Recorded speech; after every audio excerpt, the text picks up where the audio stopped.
গেছিলাম। আমরা স্যাটারডেতে হুট করে ওর বাবাই প্ল্যান করলো ট্রাম্পোলিন পার্কে যাবে, তাই না? হ্যাঁ, আমার এবার জ্যাম্পুরিং পার্কে এসে গেলাম। অনেক দিন ধরে ওর ইচ্ছা ছিল ট্রাম্পোলিন পার্কে যাবে।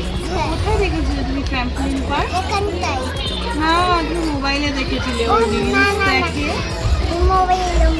রিলস দেখে ওর অনেক দিন ধরে রিলস দেখে দেখে যাওয়ার ইচ্ছা ট্রাম্পোলিন পার্কে।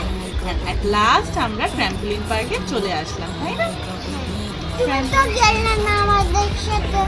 তুমি আমরা যাইনি কারণ তুমি একাই তো ওই বাচ্চাদের অ্যাকচুয়ালি দুটো পার্ট আছে, একটা হলো অ্যাডাল্ট, কিন্তু সব বড়দের সাথে যাওয়া যায়, মানে পেরেন্টসদের সাথে গেলে বাচ্চারা বড়দের সেকশনেও যেতে পারে, আর যদি বড়দের এই বাচ্চারা দেখো, ওই যে